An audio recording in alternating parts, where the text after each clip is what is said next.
Dieu va intervenir tout comme il le fait dans la vie de tellement de centaines, de milliers de personnes. Ce n'est pas des millions de personnes dans l'histoire.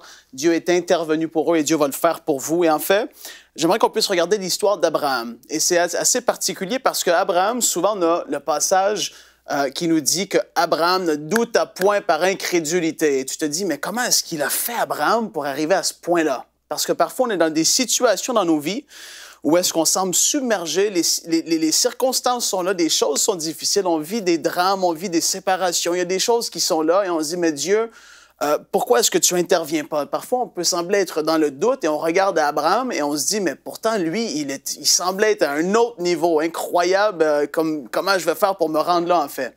Et puis aujourd'hui, je veux qu'on regarde à sa vie et qu'est-ce qu'il a fait?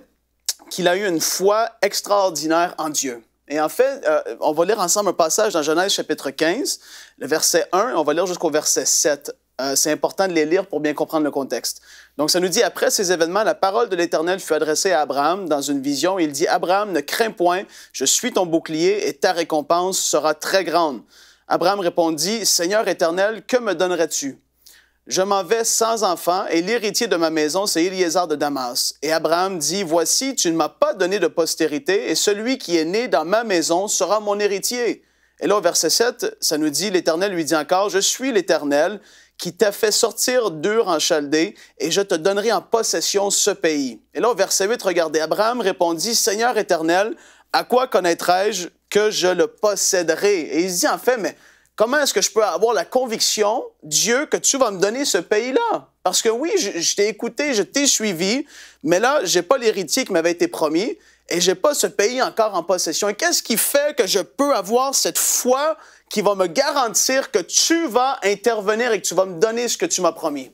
Et ça, pour beaucoup de nous, on peut être dans cette situation-là. Là, qu'est-ce qui est extrêmement important de comprendre et de réaliser?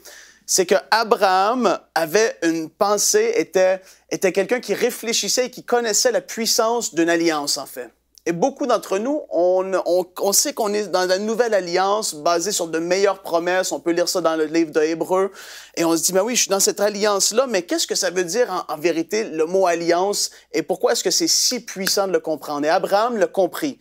Parce que c'est au travers de l'alliance que Dieu a fait avec lui que Abraham est rentré dans une foi incroyable qui a fait que Dieu a agi en sa faveur. Et on va lire ensemble le verset 17 de Genèse chapitre 15. « Quand le soleil fut couché, il y eut une obscurité profonde, et voici, ce fut une fournaise fumante, et des flammes passèrent entre les animaux partagés. » Je vous épargne tous les détails, mais il y avait eu des animaux qui avaient été coupés en deux, et là, Dieu faisait une alliance de sang avec Abraham. Et là, au verset 18, « En ce jour-là, l'Éternel fit alliance avec Abraham et dit, « Je donne ce pays à ta postérité. » Et là, il continue.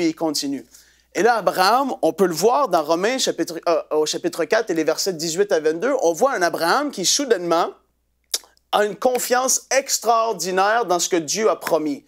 Et c'est parce qu'il avait saisi et il comprenait la puissance d'une alliance qui avait été faite. Dieu a fait alliance avec Abraham et c'était impossible pour lui de revenir sur sa parole à cause que l'alliance avait été faite. Il avait été lié par cette alliance-là et Abraham avait saisi, il avait dit « Wow!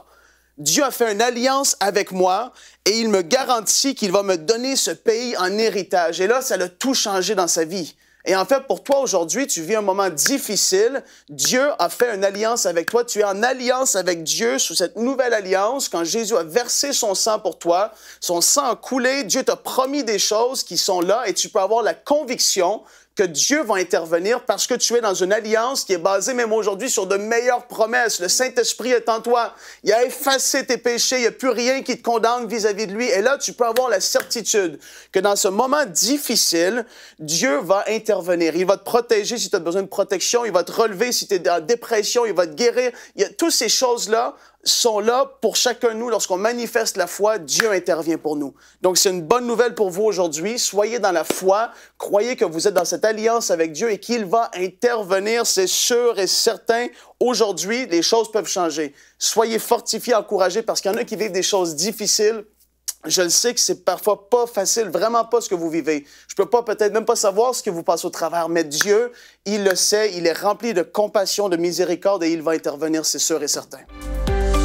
Retrouvez la suite de ce programme dans l'émission Bonjour chez vous sur ENCI TV.